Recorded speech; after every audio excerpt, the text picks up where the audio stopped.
ശരിക്കും ഒരു ചിന്ത എനിക്ക് വന്നത് ഇതാണ്, നമ്മൾ കുറെ സഹിക്കുന്നുണ്ട്. അതായത് ഞാൻ കുഞ്ഞിലേ തൊട്ട് കാണുന്നതാണ്, നമ്മളെല്ലാവരും ചുറ്റും കാണുന്നതാണ്, അമ്മമാര് കുറെ സഹന. നമ്മൾ എല്ലാ സ്ഥലത്തും മദേഴ്സ് ഡേ വരുമ്പോ നമുക്കിങ്ങനെ ചില ദേവിയുടെ ഒക്കെ പടം വരില്ലേ, 10 കൈയുള്ള ദേവി, എല്ലാം ചെയ്യുന്ന ദേവി, സൂപ്പർ സൂപ്പർ വുമൻ ആയ ദേവി എന്നൊക്കെ പറഞ്ഞ് പിന്നെ പോസ്റ്റ് ആയിരിക്കും എല്ലാവരും ഫുൾ പാരഗ്രാഫിൽ അമ്മമാരെ കുറിച്ച്. അയ്യോ, നമുക്കിങ്ങനെ ഇങ്ങനെ എന്നായിരിക്കും മാതാവ് ഈശോ ഇത് സ്വന്തം അമ്മയോടുള്ള സ്നേഹം എല്ലാവരും പ്രകടമാക്കുന്നത്. അപ്പം അതിൽ മാത്രം ഒതുങ്ങുന്നത് ആണോ ഒരമ്മ? അല്ല.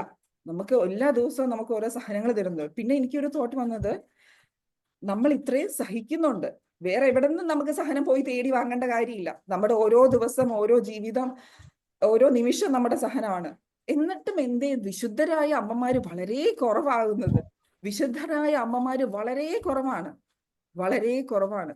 ഒന്ന് ആലോചിച്ച് നോക്കൂ, ഒരു സ്ത്രീയായിട്ട് നമ്മൾ ജനിക്കുമ്പോൾ പീരിയഡ്സ് പെയിൻ തൊട്ട് തുടങ്ങും. കുറച്ച് കഴിഞ്ഞ് കഴിയുമ്പോഴേക്കും പീരിയഡ് പെയിൻ പെട്ട് തുടങ്ങും. അതായത് ശാരീരികമായിട്ട് നമ്മൾ വേദന അനുഭവിക്കുന്നുണ്ട്. ആ പീരിയഡ് പെയിനിലൊക്കെ ചിലവരൊക്കെ 1 വീക്ക് 2 വീക്ക് കിടന്ന് ബെഡിൽ നിന്ന് എണീക്കാൻ അത്ര വേദനയുണ്ട്. ഹോർമോണൽ ചേഞ്ചസ് ഉണ്ട്. അതൊരു വേദനയല്ലേ? അതൊരു സഹനമാണ് അത്. അപ്പം ആ സഹനം തന്നെ മതി ശരിക്കും പറഞ്ഞാൽ നമുക്ക് സ്വർഗത്തിലെത്താൻ. അത് കഴിഞ്ഞിട്ട് എന്താ, നമ്മൾ ഭാര്യ ആവുന്നു. ഭാര്യ ആവാന്ന് പറഞ്ഞാൽ നമ്മളൊരു വീട്ടിലോട്ട് ഒരു വേറൊരു വീട്ടിലോട്ട് നമ്മൾ കയറുമ്പോൾ അപ്പൊ തന്നെ നമ്മുടെ മദറിങ് സ്റ്റാർട്ട് ചെയ്യാണ്. ഒരു കുഞ്ഞിന്റെ അമ്മയാകുമ്പോഴല്ല, നമ്മൾ ആ വീട്ടിൽ ചെന്ന് കയറുമ്പോൾ ഭർത്താവിന്റെ വീട്ടുകാര് എല്ലാവരെയും നമ്മൾ നർച്ചർ ചെയ്യാൻ തുടങ്ങുവാണ്. അപ്പൊ തന്നെ നമ്മുടെ ഒരു അമ്മ എന്ന റോൾ അവിടെ നിന്ന് സ്റ്റാർട്ട് ചെയ്തു. ഞാൻ ഒന്നും ആലോചിച്ച് നോക്കും. പിന്നെ അത് കഴിഞ്ഞ് നമ്മുടെ എന്താ പറയാ, പ്രഗ്നൻസി കാലഘട്ടത്തൊക്കെ നമ്മൾ ഓരോരുത്തരും എന്തോരം സഹനത്തിലൂടെ കടന്നുപോയി. ആരെങ്കിലും കണ്ടോ? ആരെങ്കിലും കേട്ടോ? ചിലപ്പോൾ നമ്മളൊക്കെ ഓരോരുത്തർ ചില സമയത്ത് പറയും എന്റെ പ്രഗ്നൻസി ഭയങ്കര എളുപ്പമായിരുന്നു എന്ന് പറയും. പക്ഷെ ചിലർ അതില് എത്രയോ നാളുകളായിട്ട്, ഓരോ ഫസ്റ്റ് മന്ത് തൊട്ട് ഓരോ കുഞ്ഞിന്റെ ഹാർട്ട് ബീറ്റ് കേൾക്കുമ്പോഴൊക്കെ നമ്മളൊക്കെ ഒരു സന്തോഷമുണ്ട്. പിന്നെ അത് കഴിഞ്ഞിട്ട് അടുത്ത ഹാർട്ട് ബീറ്റ്, അടുത്ത എന്തുവാ, അടുത്ത ഹാർട്ട് ബീറ്റ് കേൾക്കാനൊക്കെ കൊതിക്കും അല്ലേ? പക്ഷെ ചില സമയത്ത് നമ്മൾ ഇതൊക്കെ സോറി 3 കുഞ്ഞുങ്ങളാണ് എനിക്കുള്ളത്. 5 വയസ്സിന് താഴെ, 5 വയസ്സും ഇത് 4 വയസ്സ്, പിന്നെ ഒരു 4 month ആയ ഒരു ബേബി എനിക്കുണ്ട്. അത് ഞാൻ പറയാൻ മറന്നുപോയി. 3 കുഞ്ഞുങ്ങളുടെ അമ്മയാണ്. ഉറങ്ങിയിട്ടില്ല. ഒരാൾ ഉറങ്ങി. അപ്പം ഇതിന്റെ ഇടയ്ക്ക് ഡിസ്റ്റർബൻസ് ഉണ്ടായി, എന്നോട് ക്ഷമിക്കുക. പിന്നെ അമ്മമാരായതുകൊണ്ട് ഞാനിങ്ങനെ നിങ്ങൾക്ക് സ്ട്രഗിൾ അറിയാവുന്നതുകൊണ്ട് പറയാം. പറഞ്ഞു വന്നത്, നമുക്ക് സഹനം വേറെ എവിടെ നിന്നും വാങ്ങിക്കേണ്ടി വരില്ല, നമുക്ക് സ്വന്തം ഉണ്ട്. അപ്പൊ പ്രഗ്നൻസിയിൽ നമ്മൾ ഓരോരുത്തരും അവരവരുടെ ഇത് നോക്കിയാൽ മതി. പിന്നെ അത് കഴിഞ്ഞ് പിന്നെ എനിക്കൊക്കെ ഉണ്ടായെന്ന് പറഞ്ഞ കുക്കിംഗ്. നമുക്ക് കുക്ക് ചെയ്യണം, കുക്ക് ചെയ്തേ പറ്റത്തുള്ളൂ. പക്ഷെ നമുക്ക് ഛർദ്ദിക്കാൻ വരിക, ഇതൊക്കെ ഓരോന്നോ തൊട്ട് കഴിഞ്ഞ് കഴിയുമ്പോൾ. പക്ഷെ ചെയ്യാൻ പറ്റില്ല, കാരണം വേറെ കുഞ്ഞുങ്ങളുണ്ട്. ഇപ്പം 3ാമത്തെ പ്രഗ്നൻസി ഒക്കെ കഴിഞ്ഞപ്പോൾ എനിക്ക് പറ്റുന്നില്ല, ചിക്കനൊന്നും കാണാൻ പറ്റത്തില്ല. പക്ഷെ നമുക്കത് ചെയ്തേ പറ്റത്തുള്ളൂ, കാരണം കുഞ്ഞുങ്ങൾ വിശന്നിരിക്കാൻ പറ്റത്തില്ല. നമ്മളപ്പോ എന്ത് ചെയ്യും? സ്ട്രോങ് ഒരു മൈൻഡായിട്ട് നമ്മൾ എണീക്കും, നമ്മളത് ചെയ്തു കൊടുക്കും. പിന്നെ അത് കഴിഞ്ഞ് വരുമ്പോ എന്താ, ഡെലിവറി 9th month ഒക്കെ എനിക്ക് ഒന്നും ഉറങ്ങാത്ത രാത്രികളാണ്. എത്രയോ രാത്രികളിലാണ് ഈ അമ്മമാർ ഉറങ്ങാത്തിരിക്കുന്നത്. പിന്നെ ഡെലിവറി നമ്മൾ പറയേണ്ട കാര്യമില്ല, സഹനങ്ങള്. ഇപ്പം നോർമൽ ഡെലിവറിയോ സി സെക്ഷനോ, ഇപ്പൊ ചിലവർ പറയും എന്താ നോർമൽ ഡെലിവറിക്ക് ജനിച്ച കുഞ്ഞുങ്ങൾക്കാണ്, അമ്മമാർക്ക് എന്താ പറയാ, അത് സി സെക്ഷനിൽ ഇത് വേദന കുറവാണെന്ന്. വേദന കുറഞ്ഞെന്ന് ആരാ പറഞ്ഞത്?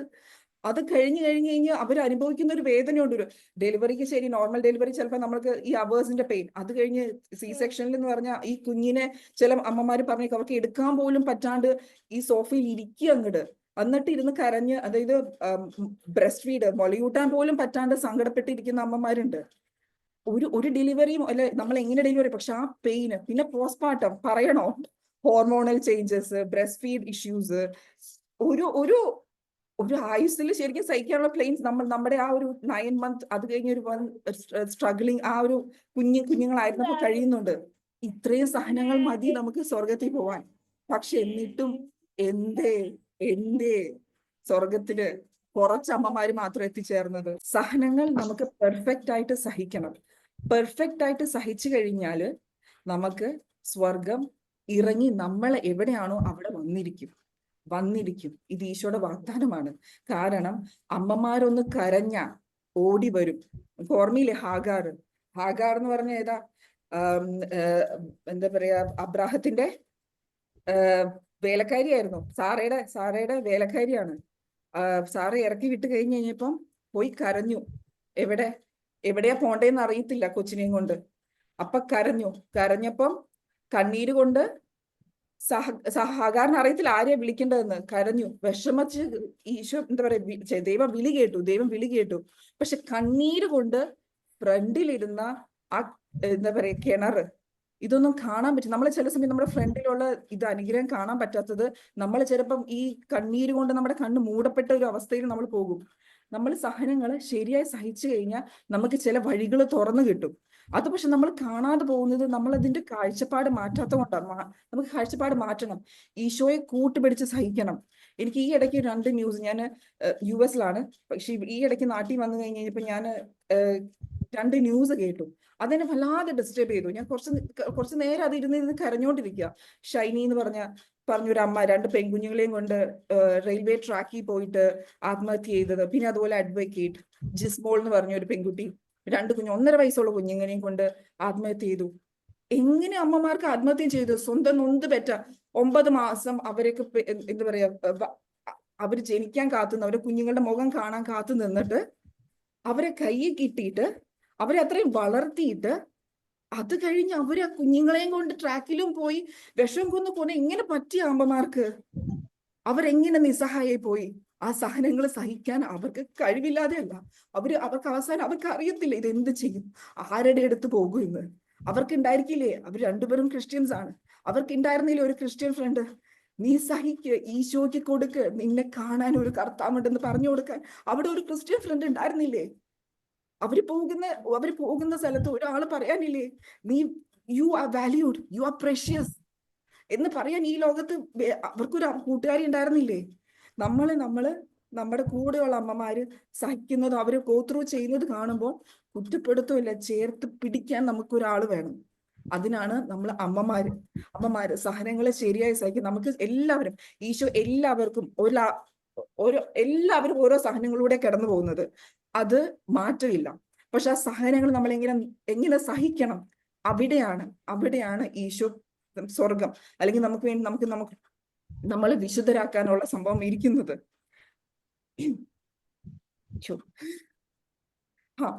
പറഞ്ഞു വന്നത്, നമ്മളുടെ സഹനങ്ങൾ എങ്ങനെ നമുക്ക് പെർഫെക്റ്റ് ആയിട്ട് സഹിക്കാം, അതിന് പരിശുദ്ധ അമ്മ നല്ല മാർഗങ്ങൾ കാണിച്ചു തന്നിട്ടുണ്ട്. പരിശുദ്ധ അമ്മ എന്ന് പറഞ്ഞാൽ, പരിശുദ്ധ അമ്മയുടെ 7 വ്യാകുലങ്ങളാണ് എന്റെ ജീവിതത്തിൽ ഒരു മാറ്റിമറിച്ച ഒരു സംഭവം.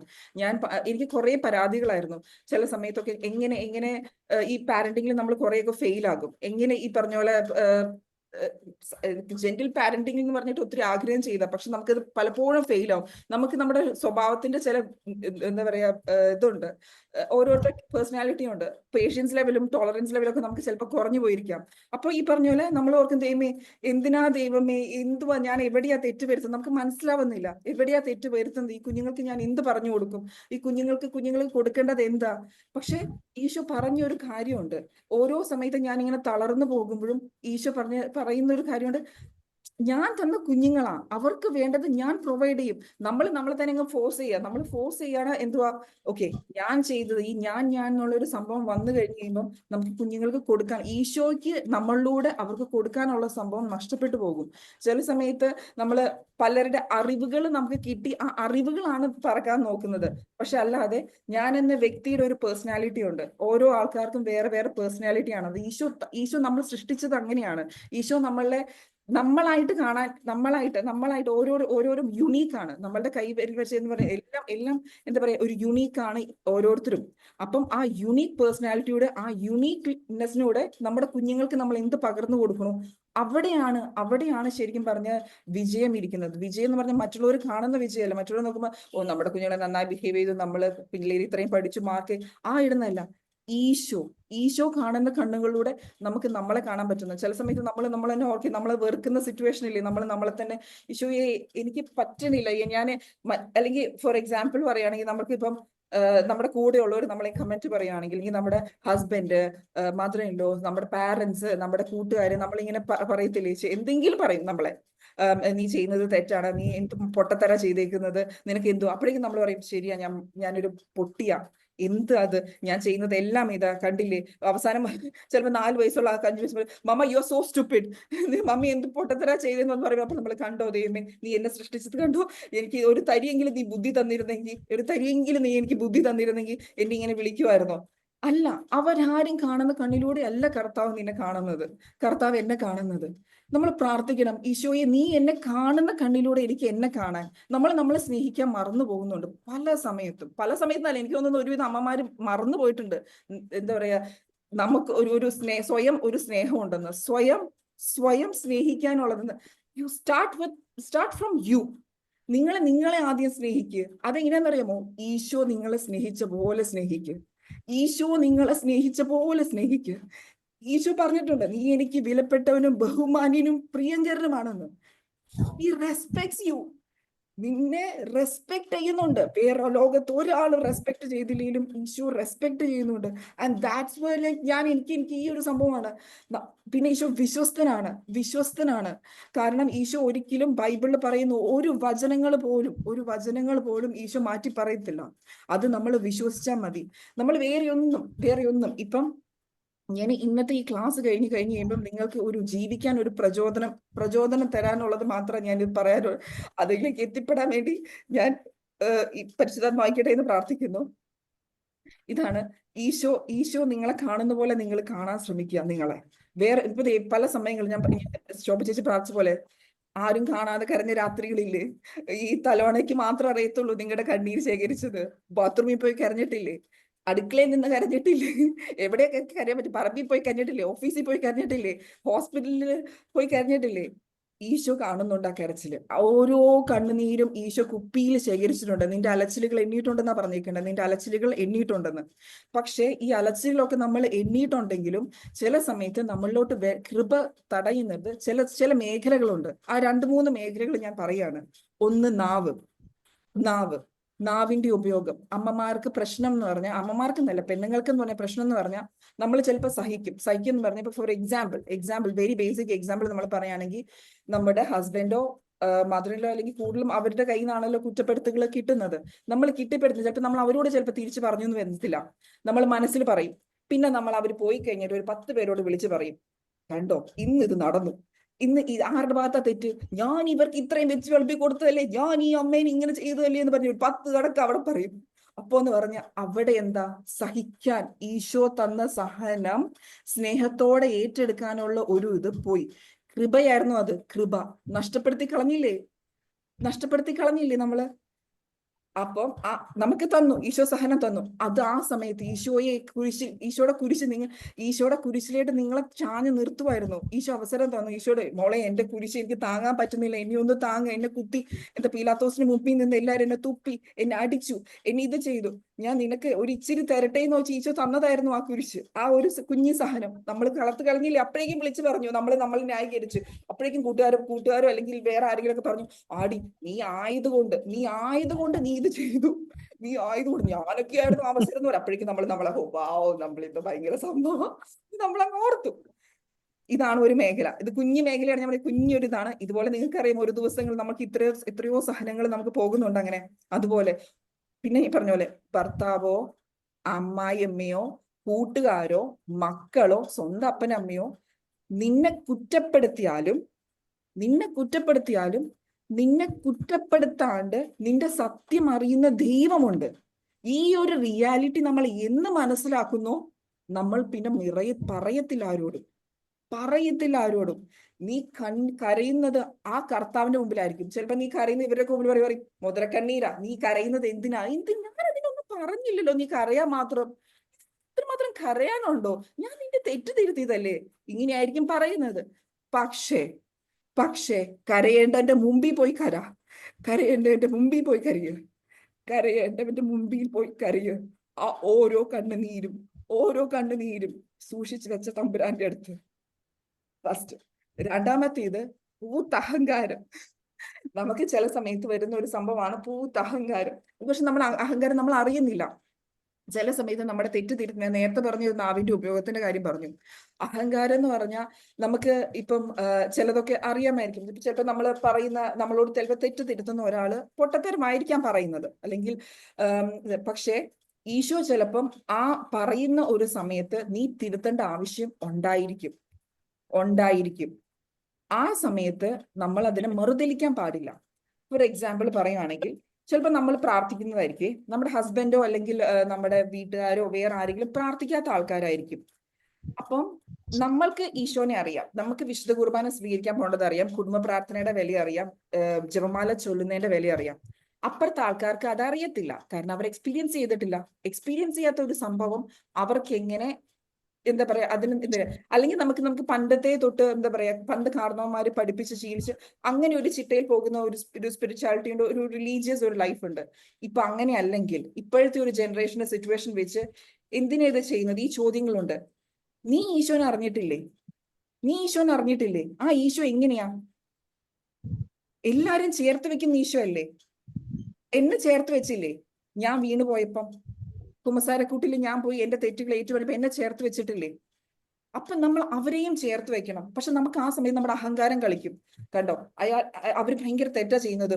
ദൈവമേ, ശാപം വരും, അത് വരും, ഇത് വരും. ഇല്ല, നീ അവിടെ ഉള്ളപ്പോ എങ്ങനെ ശാപം വരും? നിന്നെ പോലത്തെ ഒരാളെ വീട്ടിലുള്ളപ്പോ ശാപം എങ്ങനെ വരും? നീ നിക്ക്, നിന്റെ കുടുംബത്തിന്റെ ഫ്രണ്ടിൽ നിന്റെ എല്ലാ ആയുധങ്ങളും എടുത്ത് നിക്ക്. ജപമാലയില്ലേ, ബൈബിളില്ലേ, നിനക്ക് കരയാൻ വെച്ചാൽ നമുക്ക് ചിലപ്പോ എന്താ പറയാ, കുർബാനയ്ക്ക് പോകാൻ അവസരം ഉണ്ടാവും, നിങ്ങൾ വിട്ടിട്ടുണ്ടാവില്ല, സാരമില്ല, അവിടെ വരും ഈശോ, അവിടെ വരും ഈശോ, കുർബാന കൊണ്ട് വരും. എത്രയോ വിശുദ്ധരുടെ ജീവിതത്തിൽ അവിടെ വന്ന് കുർബാന കൊടുത്തിട്ടുണ്ട്. നമ്മുടെ അടുത്ത് എന്തേ വരാത്തത്? ഇത് എനിക്കുള്ളതാട്ടോ, കാര്യമാ പറഞ്ഞത്. ചിലപ്പോ നമുക്ക് ഇപ്പൊ പറഞ്ഞ് പുറത്തായിരിക്കും നിങ്ങളൊക്കെ ഓരോ സാഹചര്യങ്ങള്, ഇപ്പം US-ലോ ഇവിടെ കാനഡ പല സ്ഥലത്ത് അവിടെയൊന്നും കുർബാനയൊന്നും ഒന്നും ഉണ്ടാവത്തില്ല. ഇപ്പം UAE സിറ്റുവേഷനിൽ കുറെ പേർക്കൊന്നും കുർബാനയ്ക്കൊന്നും പോകുന്ന സിറ്റുവേഷൻ അല്ല. പക്ഷെ വിളിച്ചോ, ഈശോ വരും. വിശുദ്ധ കുർബാന സ്പിരിച്വലി നിങ്ങൾക്ക് ഇതേകാം, നിങ്ങൾക്ക് അനുഭവിക്കാൻ പറ്റും. ആ ഈശോ നിങ്ങളുടെ ഇടയിലേക്ക് വന്നു എന്ന് വിശ്വസിക്കുക. അതാ പറയുന്നത്. ചില സമയത്ത് നമ്മുടെ ഈ അഹങ്കാര മേഖല, നമ്മുടെ ഈ കണ്ണിൽ അഹങ്കാരം തെളിഞ്ഞ് നമുക്ക് കാണത്തില്ല. നമുക്ക് എളിമ എന്ന പുണ്യം വേണം. എളിമ എന്ന പുണ്യത്തിന് വേണ്ടി നമ്മൾ പ്രാർത്ഥിക്കണം. ഓരോ അമ്മമാരും ഈ എളിമ എന്ന പുണ്യം കൊണ്ട് നിൽക്കുവാണെങ്കിൽ നമുക്ക് സ്നേഹത്തോടെ ചേർത്ത് വെക്കാൻ പറ്റും. ഏത് ബന്ധങ്ങളാവട്ടെ, ഏത് ബന്ധങ്ങളാവട്ടെ. എന്റെ സത്യം പറഞ്ഞ ലിനി ഓഫ് യൂണിറ്റി എന്ന് പറഞ്ഞ എളിമയുടെ ജപമാല എന്ന് പറഞ്ഞതുണ്ട്. എളിമയുടെ ജപമാല ഞാൻ ചൊല്ലിക്കഴിഞ്ഞപ്പോഴാണ് അതിന്റെ ഒരു ശക്തി എനിക്ക് മനസ്സിലായത്.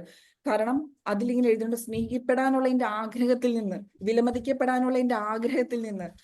പിന്നെ നമുക്ക് വരുന്ന ഒരു തരം അഹങ്കാരമുണ്ട്. സ്പിരിച്വൽ ആയിട്ട് നമ്മൾ കുറച്ച് പ്രാർത്ഥിക്കാൻ തുടങ്ങി കഴിഞ്ഞ് കഴിയുമ്പോഴുണ്ടല്ലോ, നമ്മൾക്ക് തോന്നും ഓക്കെ, നമുക്ക് മറ്റുള്ള ആൾക്കാരെ നമ്മൾ ചെറുതായിട്ട് കാണും. നമ്മൾ പ്രാർത്ഥിക്കാനുള്ള ആൾക്കാർ ചിലപ്പോൾ നമുക്ക് കുറെ അറിവുകൾ കിട്ടും. അച്ഛന്മാരെ പ്രസംഗങ്ങളൊക്കെ നമ്മൾ കുറെ കേൾക്കുന്നതാണല്ലോ. അപ്പൊ ചിലപ്പോൾ ഇങ്ങനെ കിട്ടും, അയ്യോ അത് ചെയ്തു. പക്ഷെ അവര് ചെയ്യുന്നത് അറിയാതെ ചെയ്യുന്നതാണ്. അവിടെ നിനക്ക് പറയാം, അവിടെ ഈശോ കാണിച്ചു നമ്മൾ എന്താ പറയണേ, ഈശോയെ ഇവർ ചെയ്യുന്നത് ഇവർക്ക് അറിയുന്നില്ല, അവരോട് ക്ഷമിക്കണമേ, അവരോട് ക്ഷമിക്കണം. ആ ഒരു പ്രാർത്ഥന മതി അവർക്ക് അത് ചെയ്യുന്നതിന്റെ തെറ്റിൽ നിന്ന് അവർക്ക് മുക്തക്കാൻ. അത് നമ്മുടെ അത് കാണുന്നത് നമുക്കത് വേദന വരുന്നത് എന്തുകൊണ്ടാ? നമ്മുടെ സ്വന്തം ആൾക്കാരായതുകൊണ്ടാണ്. നമ്മൾ സ്നേഹിക്കുന്ന ഒരാൾ അങ്ങനെ ഇത് പറയുമ്പോൾ, പക്ഷെ നമുക്ക് അവർക്ക് വേണ്ടി നമുക്ക് ഇങ്ങനെ ഷീൽഡായിട്ട് നിൽക്കാം. പിതാവേ, ഇവർ ചെയ്യുന്നത് എന്തെന്ന് ഇവർ അറിയുന്നില്ല, ഇവരോട് ക്ഷമിക്കണമേ. നമ്മൾ എല്ലാവരും ഒരു ഷീൽഡ് ആവാനാ വിളിച്ചേക്കുന്ന. ഓരോ വീട്ടിലും ഓരോ അമ്മമാരും. ഞാൻ അമ്മമാരെ എടുത്തു പറയേണ്ടത്, ശരിക്കും നമ്മൾ അമ്മ എന്ന വിളി തന്നെ ഒരു വിശുദ്ധമായ ഒരു വിളിയാണ്. ആ വിളിക്കൊന്ന് യെസ് പറ. എല്ലാ കുടുംബങ്ങളും സ്വർഗമാകും, സ്വർഗമാകും. നമുക്ക് നമ്മുടെ പ്രദേശങ്ങളെ സ്വർഗമാക്കാം. അതുകൊണ്ടാണ് പറയുന്നത്, നമ്മൾ എളിമയ്ക്ക് വേണ്ടി പ്രാർത്ഥിക്കാം. പരിശുദ്ധ അമ്മ എന്നെ സാത്താന് തൊടാൻ പറ്റാതിരുന്ന എന്താ? സാത്താന് ഈ പരിശുദ്ധ അമ്മയുടെ പേര് കേൾക്കുമ്പോൾ ദേഷ്യപ്പെടുന്ന എന്താ? കാരണം ഒരു സ്ത്രീ ആദ്യം വീഴ്ത്തിയതാ, പക്ഷെ പറ്റിയില്ല, തൊടാൻ പോലും പറ്റിയില്ല. അതുകൊണ്ടാണ് പിശാചിന് ഭയങ്കര ദേഷ്യം എന്ന് പറയണേ. പിശാച് എന്താ പല എക്സോസിറ്റും പറയുന്ന ഒരു കാര്യമുണ്ട്. നീ ഈ ആൾക്കാരോട് വരുമ്പോ, നീ ഈശോയുടെ പേര് വിളിച്ചോ, വേറെ ആരുടെയും പേര് വിളിച്ചോ, പക്ഷെ ആ സ്ത്രീയുടെ പേര് വിളിക്കരുതെന്ന്. എന്തുകൊണ്ടാ? അതുകൊണ്ട് നമ്മൾ ഓർക്കണം, സ്ത്രീ എന്നുള്ള ശക്തിയുണ്ട്. ആ ശക്തി നമ്മളൊക്കെ ഇങ്ങനെ പരിശുദ്ധ അമ്മേനെ കൂട്ടുപിടിക്കുമ്പോൾ, പരിശുദ്ധ അമ്മേനെ ഭയങ്കരമായിട്ട് അമ്മമാര് കൂട്ടുപിടിക്കണം. ജപമാലകൾ എടുക്കുക. ജപമാലകളെ എപ്പോഴൊക്കെ തളരുന്നോ ജപമാല എടുത്ത് ഈ പരിശുദ്ധ അമ്മയുടെ പ്രൊട്ടക്ഷൻ നമുക്ക് കൂടെ ഉണ്ടോ, പിശാച് നമ്മുടെ കുടുംബത്തെ തട്ടില് നമ്മളെയും തൊടത്തില്ല. ഞാൻ എന്റെ സ്പിരിച്വൽ ലൈഫിൽ രണ്ടാമത് വന്നെന്ന് പറഞ്ഞാൽ ജപമാല എടുത്തിട്ടാണ്. ജപമാലകൾ ചൊല്ലി ആണ് പരിശുദ്ധമ്മ വീണ്ടും എനിക്കൊരു തിരിച്ച് ഈശോയിലോട്ട് വന്നത്. പരിശുദ്ധ അമ്മയാണ് രണ്ടാമത്തെ കൂടെ കൊണ്ടുവന്നത്. അതൊരു പെർഫെക്റ്റ് വേയാ. പരിശുദ്ധ അമ്മ കൊണ്ടുവരുമ്പോൾ അതിന് വേറൊരു രീതിയാണ്, വേറൊരു സ്നേഹമാണ്. കാരണം ഒരു അമ്മയുടെ സ്നേഹം കിട്ടിക്കഴിഞ്ഞാൽ ഒരു തണലാണ്. നമുക്ക് എപ്പ പോയാലും നമുക്ക് ഒരു നമുക്ക് ഒന്ന് ആലോചിച്ച് നോക്കി, എത്ര വലിയ മകനായാലും എത്ര പ്രായമുള്ള മകനായാലും അമ്മ എന്നൊരു വികാരം തന്നെയാണ്. അതുപോലെ തന്നെയാണ് ഈശോയ്ക്കും. ഈശോയുടെ ഒരു വീക്ക്നെസ് ആണ് പരിശുദ്ധ അമ്മ. അപ്പൊ നമ്മൾ ആ അമ്മയിൽ എപ്പോഴും എപ്പോഴും അഭയം തേടണം. കാരണം ഈശോയ്ക്കും അതാ ഇഷ്ടം. ഈശോ നമുക്ക് അവസാനമായിട്ട് തന്നതും പരിശുദ്ധ അമ്മേനെയാണ്. പരിശുദ്ധ അമ്മേനെ എനിക്ക് പരിശുദ്ധ അമ്മേനെ ആദ്യം ഒന്നും അത്ര വലിയ ഇത് ഞാൻ ക്ലോസ് ഒന്നും അല്ലായിരുന്നു. പക്ഷെ പിന്നെയാണ് രണ്ടാമത്തെ എനിക്ക് വീണ്ടും ഒരു ഈശോയിലോട്ട് തിരിച്ചു വന്ന ഒരു മാർഗം എന്ന് പറയുന്നത് പരിശുദ്ധ അമ്മയായിരുന്നു. പിന്നെ ഉള്ളത് പറഞ്ഞ വ്യാകുല മാതാവിന്റെ ജപമാല. ഞാൻ പറഞ്ഞു വ്യാകുല മാതാവിന്റെ ജപമാല എന്ന് പറഞ്ഞ പരിശുദ്ധ അമ്മ സഹിച്ചത്, ഞാൻ സഹനങ്ങളുടെ ഇതായി പറഞ്ഞ പരിശുദ്ധ അമ്മ സഹിക്കാത്തതൊന്നുമില്ല. പരിശുദ്ധ അമ്മയുടെ 7 വ്യാകുലങ്ങളൂടെ ഞാൻ ഒന്ന് ജസ്റ്റ് ഒന്ന് പറയണേ. പരിശുദ്ധമ്മ ആദ്യം സഹിച്ചതെന്ന് പറഞ്ഞ പ്രൊഫസി ഓഫ് ഷിമിയോന്റെ പ്രവചനം. അതായത് നിന്റെ ഹൃദയത്തിലൂടെ ഒരു വാൾ കിടക്കും. നമ്മളുടെ ജീവിതത്തിൽ ചില സമയത്ത് അൺഎക്സ്പെക്ടഡ് ചില ഇതൊക്കെ വരും, ചില ഈവൻസ് വരുവാണെങ്കിൽ നമ്മൾ ആ സമയത്ത് ശരിക്കും പരിശുദ്ധ ഈ വ്യാകുലങ്ങൾ ധ്യാനിക്കുക. ഈശോയുടെ ഈ ഒരു വ്യാകുലം, അതായത് ഈശോന് 40 ദിവസം പ്രായമായപ്പോഴാണ് കൊണ്ടുപോയത്. അപ്പോഴാണ് പറയുന്നത് നിന്റെ ഹൃദയത്തിലൂടെ വാൾ കിടക്കും. അപ്പൊ ഓരോ ദിവസം എണീക്കുമ്പോഴും ഈ ഒരു സംഭവം പരിശുദ്ധ അമ്മയുടെ തലയിൽ ഉണ്ടാവും. അത് ചില സമയത്ത് നമ്മൾ ഇപ്പം ഗോ ത്രൂ ചെയ്യുന്ന ചില സിറ്റുവേഷൻസ് ഉണ്ടാവും. നമ്മളായിരിക്കുന്ന സ്ഥലങ്ങളിൽ കുഞ്ഞുങ്ങളുടെ വേദനകൾ ഓർത്ത് ചില കുഞ്ഞുങ്ങൾക്ക് ഇപ്പം ഓട്ടിസ്റ്റിക്, ഇപ്പൊ ഇവര് വളർന്നു വരണേണ്ട നമുക്കൊരു വ്യാകുലമുണ്ട് ഓരോ കുഞ്ഞുങ്ങളുടെ. പിന്നെ ഹൈപ്പർ ആക്റ്റീവ് ആയ കിഡ്സിനെ കുറിച്ച്, അല്ലെങ്കിൽ കുഞ്ഞുങ്ങളെ നമ്മുടെ ഫ്രണ്ടിൽ നമ്മൾ അവരുടെ സ്വഭാവം കണ്ട് നമുക്ക് ഇവരെ കുറിച്ച് ഭയങ്കര ഒരു സങ്കടമായിരിക്കും. ആ കുഞ്ഞ് വളർന്നു വരുന്നത് എങ്ങനെയാണെന്ന് ഓർത്ത്. അപ്പൊ നിങ്ങൾ ആ സമയത്തൊക്കെ ധ്യാനിക്കാൻ പറ്റിയ ഒരു പരിശുദ്ധ അമ്മയുടെ സഹനമാണിത്, ശിമിയോന്റെ പ്രവചനം. രണ്ടാമത്തെ എന്ന് പറഞ്ഞാൽ ഫ്ലൈറ്റ് ടു ഈജിപ്റ്റ്. അതായത് ഈജിപ്തിലേക്കുള്ള പലായനം. ഈജിപ്തിലേക്ക് പലായനം എന്ന് പറഞ്ഞാൽ നമ്മൾ കുറെ പേര് മൈഗ്രേറ്റ് ചെയ്യാണ്. ചില അമ്മമാരും കുഞ്ഞുങ്ങളും സെപ്പറേറ്റഡ് ആണ്. നമുക്ക് എന്താ പറയാ വേറൊരു ജീവിത സാഹചര്യങ്ങളിലേക്ക് പോകുമ്പോൾ. അപ്പൊ നമ്മൾ ആ സമയത്തൊക്കെ ഈ ഒരു ഇത് പരിശുദ്ധ അമ്മയെ പിതാവും കുഞ്ഞിനെയും കൊണ്ട് അവർക്കൊന്നും അറിയാത്ത ഒരു സ്ഥലത്ത് ഒറ്റപ്പെടലിന്റെ വേദന അനുഭവിച്ച ഒരു സമയത്താണ്. അപ്പം ഈ വ്യാകുലം നമ്മൾ ഓരോ വ്യാകുലം എന്ന് പറഞ്ഞാൽ ഞാൻ ഇത് എക്സാമ്പിൾ പറയുന്നത്, അമ്മമാർക്ക് ഭയങ്കരമായിട്ട് ഹീലിംഗ് കിട്ടും നമ്മൾ ഇത് പരിശുദ്ധ അമ്മയുടെ കൂടെ ഈ ഒരു സഹനങ്ങൾ ധ്യാനിക്കുവാണെങ്കിൽ. മൂന്നാമത്തെ ഈശോയെ നഷ്ടപ്പെടുന്ന സിറ്റുവേഷൻസ്. നമ്മുടെ പല സിറ്റുവേഷൻസും നമ്മൾ കുറെ പ്രാർത്ഥിച്ചിട്ട് കിട്ടാണ്ടൊക്കെ ആകുമ്പോൾ നമ്മൾ എന്തെങ്കിലും ഈശോനെ അങ്ങ് എവിടെയെങ്കിലും ഒക്കെ എനിക്ക് മതിയായി, അല്ലെങ്കിൽ ഡ്രൈനെസ്സിലൂടെ പോകും. നമുക്ക് കർത്താവ് ഒരു എക്സ്പീരിയൻസ് ഒന്നും കിട്ടാണ്ടാകുമ്പോൾ അപ്പം ഇത് പരിശുദ്ധമ്മയുടെ കൂടെ ഇത് ധ്യാനിക്കും. പരിശുദ്ധമ്മ 3 ദിവസം ഈശോയെ കാണാണ്ട് അന്വേഷിച്ച് നടന്നിട്ടുണ്ട്. അപ്പൊ നമ്മളും പരിശുദ്ധമ്മയോട് പറയും, പരിശുദ്ധമ്മേന്റെ ജീവിതത്തിൽ ഈശോയെ കാണുന്നില്ല, എനിക്ക് പറ്റണില്ല, എവിടെ പോയി കർത്താവ്. അങ്ങനെയൊക്കെ സിറ്റുവേഷൻ നമുക്ക് ഈശോയോട് പറയാം. നമുക്ക് ശരിക്കും പറഞ്ഞാൽ പരിശുദ്ധമ്മയോട് ചേർന്ന് ധ്യാനിക്കാം. നാളെത്തെ പറഞ്ഞാൽ അവര് എന്താ പറയാ പരിശുദ്ധ അമ്മയും ഈശോയും കാൽവരിയിലോട്ടുള്ള യാത്രയിൽ. അത് എനിക്ക് ഈ പാഷൻ ഓഫ് ദ ക്രൈസ്റ്റ് നമ്മൾ കണ്ടിട്ടുണ്ട് ആ ഒരു സീൻ. ഭയങ്കര ഡെപ്ത് ആണ് ആ സീനിന്. ആ സമയത്ത് നമുക്ക് ഈശോനെ അങ്ങ് താങ്ങാം. നമുക്ക് ഈശോ നമ്മുടെ മേത്തേക്ക് ആ കുരിശ് വീഴുന്ന സമയത്താണ് പരിശുദ്ധമ്മ കാണുന്നത്. പരിശുദ്ധമ്മയ്ക്ക് ഹെൽപ്ലെസ് ആണ് സിറ്റുവേഷൻ. എങ്ങനെ പോയി എടുക്കും? നമ്മൾ ചില സമയത്ത് ഹെൽപ്ലെസ് സിറ്റുവേഷൻസ് നമ്മൾ നിന്നിട്ടുണ്ട്. കാരണം ചില സമയത്ത് നമ്മുടെ ഫിനാൻഷ്യൽ സിറ്റുവേഷൻസ് ഓർത്ത് നമ്മൾ ഹെൽപ്ലെസ് ആണ്. നമുക്ക് ചിലപ്പോൾ സഹായിക്കണം എന്നുണ്ട്. നമ്മൾ പുറത്ത് നിൽക്കുമ്പോഴായിരിക്കും നമ്മുടെ നാട്ടിൽ ആർക്കെങ്കിലും നമ്മൾ ആവശ്യം വരുന്നത്. നമുക്ക് പറ്റത്തില്ല, ഹെൽപ്ലെസ് ആണ് ആ സിറ്റുവേഷൻ. ഭയങ്കര വിഷമാണ്. ഭർത്താവിനായിരിക്കാം, കുഞ്ഞിനായിരിക്കാം. നമ്മൾ കുഞ്ഞുങ്ങളായിട്ട് വേർതിരിഞ്ഞ് നിൽക്കുന്ന അമ്മമാർ ഇതിലുണ്ടായിരിക്കും. അപ്പൊ നിങ്ങൾക്ക് മനസ്സിലാവും ആ കുഞ്ഞ് അവിടെ തളർന്ന് എന്താ പറയാ നിൽക്കുമ്പം ഇവിടെ നമുക്ക് ഉറക്കമില്ലാത്ത രാത്രികളാണ്. ആ സമയത്തൊക്കെ നമുക്ക് പരിശുദ്ധ അമ്മയുടെ ഈ ഒരു വ്യാകുലങ്ങൾ ഇനിയുണ്ട്. പരിശുദ്ധമ്മയുടെ വ്യാകുലങ്ങൾ ധ്യാനിക്കുന്നത് വളരെ നല്ലതാണ് അമ്മമാർക്ക്. നിങ്ങൾക്ക് ഒത്തിരി ഹീലിംഗ് കിട്ടും. കാരണം നമ്മുടെ സാഹചര്യങ്ങളോട് നിൽക്കുന്നത്. പിന്നെ 6th ഒരെണ്ണം കൂടെ 6th വ്യാകുലം എന്ന് പറഞ്ഞാൽ ഈശോയുടെ ഡെഡ് ബോഡി ഇത് കുരിശിൽ നിന്ന് ഇറക്കി മാതാവിന്റെ മടിയിൽ കിടത്തുന്നത്.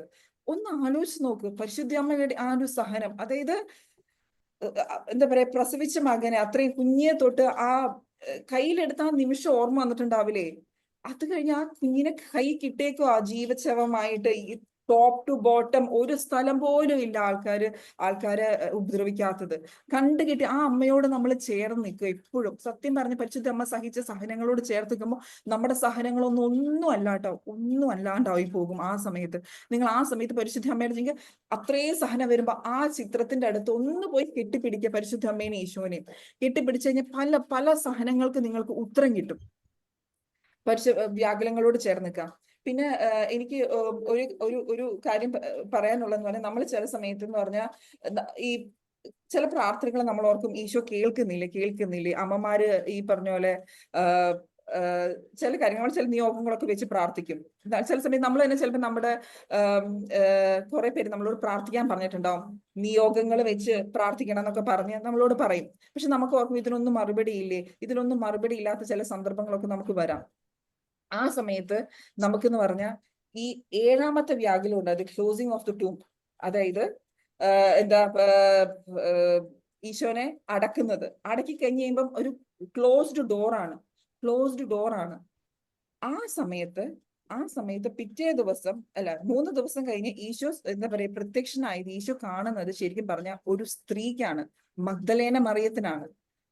അപ്പൊ ഒന്ന് ആലോചിച്ച് നോക്കണേ, ശരിക്കും ഏതൊക്കെ ക്ലോസ് ഡോഴ്സ് ഏതൊക്കെ ഉണ്ടോ നിങ്ങളുടെ കുടുംബത്തില്, നിങ്ങൾക്കാണ് അതിന്റെ താക്കോല് കിട്ടിയേക്കുന്നത്, ഈശോ കാണിച്ചു തരുന്നത്. ഈശോ ഒരു ഉയർപ്പുണ്ട്. എല്ലാ സ്ഥലത്തും ക്ലോസ് ഡോർസ് ഉണ്ടോ, നിങ്ങൾ പോയി വിളിക്ക്, ഹാഗാറിനെ പോയി വിളിക്ക്, ഈശോ വരും. ഈശോ വന്ന് ചോദിക്കും, എന്തിനാ സ്ത്രീയെ നീ കരയുന്നത്, നീ ആരെയാണ് അന്വേഷിക്കുന്നത്?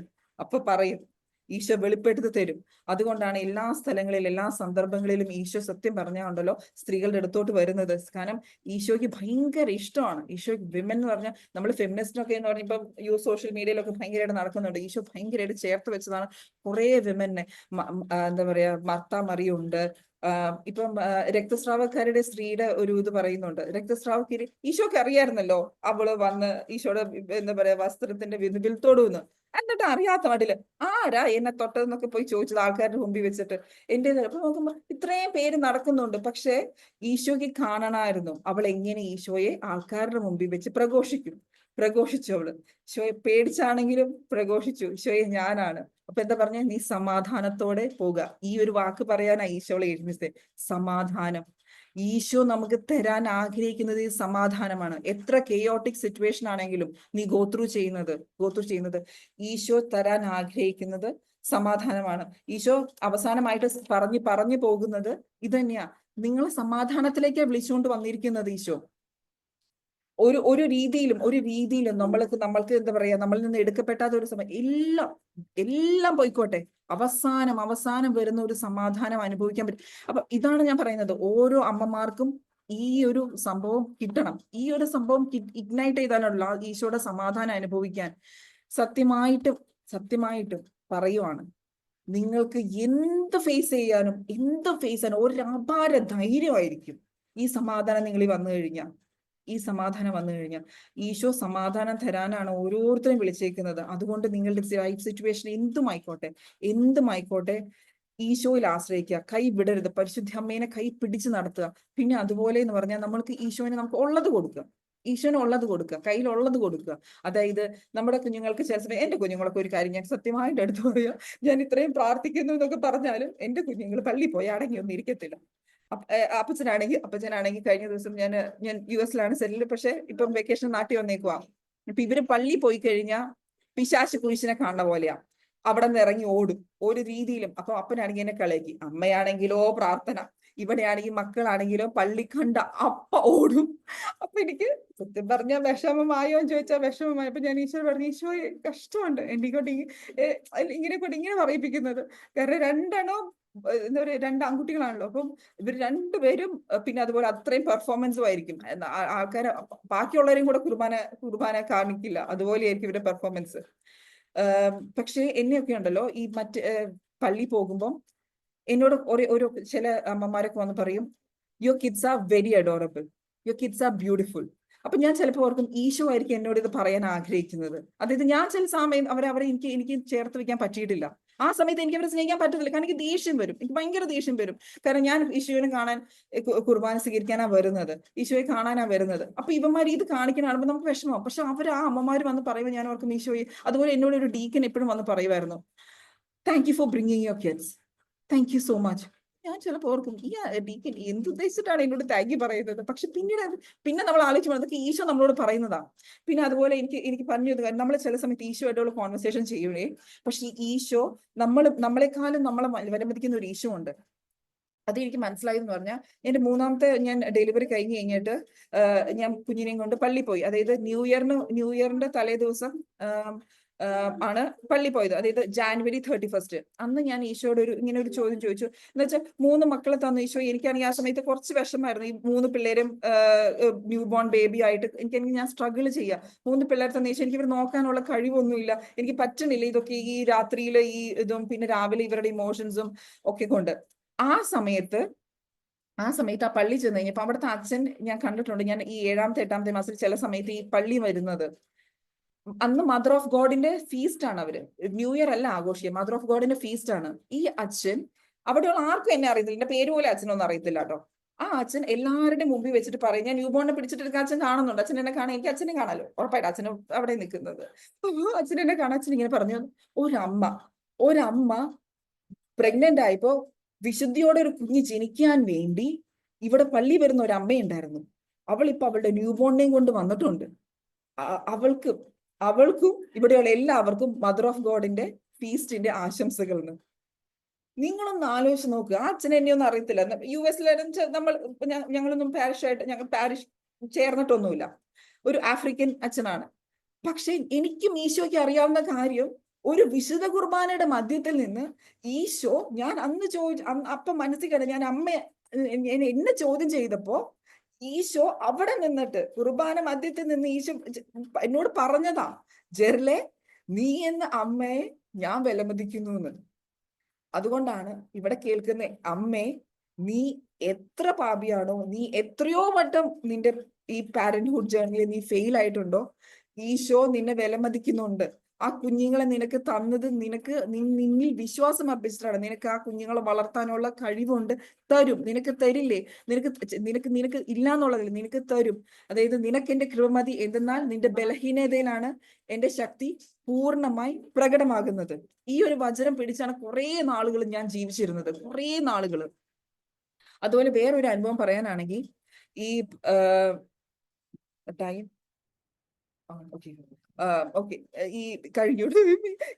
സോറി, ഇതിന്റെ ഇടയ്ക്ക് എന്ന് പറഞ്ഞ് കുഞ്ഞുങ്ങൾ വന്നതുകൊണ്ട് എനിക്ക് സമയം ഇത് ചെയ്യാൻ പറ്റില്ല, കുറച്ച് കൂടുതലായി പോയി. ഈ ഒരു വചനം, നിനക്ക് എന്റെ കൃപ മതി, എന്നാൽ നിന്റെ ബലഹീനതയിലാണ് എന്റെ ശക്തി പൂർണ്ണമായി പ്രകടമാകുന്നത്. നമ്മൾ കംപ്ലീറ്റ് ഈശോയ്ക്ക് കൊടുക്കുക. നമുക്ക് എന്തായിരിക്കും ആ അവസ്ഥ ഈശോയ്ക്ക് കൊടുത്ത് കംപ്ലീറ്റ് ട്രസ്റ്റ് ഇൻ ഗോഡ്. ഈ ഒരു സംഭവമാണ് നമുക്ക് എപ്പോഴും വേണ്ടത്. അതായത് പ്രതീക്ഷ ഒരിക്കലും കൈവിടരുത്, പ്രത്യാശ കൈവിട്ടരുത്. എന്തായാലും ഏത് സാഹചര്യത്തിലായാലും. അതിനാണ് ഇങ്ങനെ നമ്മളെ കാണുമ്പോ അപ്പുറത്തൊരാൾക്ക് ജീവിക്കാൻ തോന്നണം. അതായത് നമ്മൾ ഓരോരുത്തരെയും വിളിച്ചേക്കുന്നത് സാക്ഷിയാവാനാ. നിനക്ക് ഒരു അവസ്ഥയിൽ നീ കടന്നുപോയിക്കൊണ്ടിരിക്കുന്നതോ, അപ്പുറത്തെ ആൾക്ക് നിനക്ക് സാക്ഷിയാവാൻ പറ്റും. അതായത് ഇപ്പൊ നിനക്ക് എന്താ പറഞ്ഞത്, ഒരു എക്സാമ്പിൾ ഞാൻ പറയുകയാണെങ്കിൽ, കുഞ്ഞിനെ നഷ്ടപ്പെട്ട ഒരു അവസ്ഥയുണ്ട്. വേറെ ഒരാൾക്ക് അത് നീ പറഞ്ഞു കൊടുക്കണമെങ്കിൽ നീ അതിൽ ഈശോനെ കൈവരിച്ച് നീ എങ്ങനെ ഓവർകം ചെയ്തു എന്ന് കാണിച്ചു കൊടുക്കാം. ആ സഹനം ശരിയായിട്ട് സഹിക്കുവാണെങ്കിൽ. അതുപോലെ തന്നെയാണ് നമ്മൾ ഓരോ സാഹചര്യം നമ്മുടെ കിടന്നിക്കൊടുന്ന പോലെ. ഇപ്പം അപ്പൻ ഇല്ലാത്ത ഒരു കുഞ്ഞിന് അപ്പൻ ഇല്ലാത്ത ഒരാൾ തന്നെ പോയി പറഞ്ഞു കൊടുക്കുക, നിന്റെ അവസ്ഥ എനിക്ക് മനസ്സിലാവുന്ന പറഞ്ഞു, അത് അവരെ ചങ്കിക്കൊള്ളും. അപ്പനുള്ള ഒരാൾ പോയി പറയാണ്, പറയാണ്, മോളെ നിനക്ക് എന്റെ അവസ്ഥ മനസ്സിലാവുമെന്ന് പറഞ്ഞാൽ മനസ്സിലാവോ? ഇല്ല. കാരണം അവൾക്ക് ജീവിതകാലം ഫുൾ അതിന് അപ്പനുണ്ടായിരുന്നു. അപ്പനില്ല എന്ന് പറഞ്ഞ് കുഞ്ഞിനെ ഒരു ചൈൽഡ്ഹുഡ് ഇത് പറയാ, എനിക്ക് കുഞ്ഞിനെ അപ്പനിന്റെ സ്നേഹം എനിക്ക് കിട്ടിയിട്ടില്ല, എനിക്ക് വിഷമാണ്. മനസ്സിലാവത്തില്ല അതിന് വേറൊരാൾക്ക്. അതുകൊണ്ട് നമ്മൾ ഓരോ സഹനത്തിലൂടെയും കടന്നു പോകുമ്പോൾ നിന്നെ സാക്ഷിയാക്കാനാണ് വിളിച്ചേക്കുന്നത്, നിന്നെ സാക്ഷിയാക്കാനാണ് വിളിക്കുന്നത്. അപ്പൊ ഓരോ അമ്മയുടെ ജീവിതവും ഒരു സാക്ഷ്യമാവണം. നമ്മുടെ കുടുംബത്തിൽ, നമ്മുടെ അടുക്കളയിൽ, നമ്മൾ ഏത് അവസ്ഥയിലായിരിക്കും നമ്മളിങ്ങനെ സാക്ഷ്യമായിട്ട് ജീവിക്കണം. Thank you. Praise God. എന്റെ കുഞ്ഞ് കരയുന്നുണ്ട്.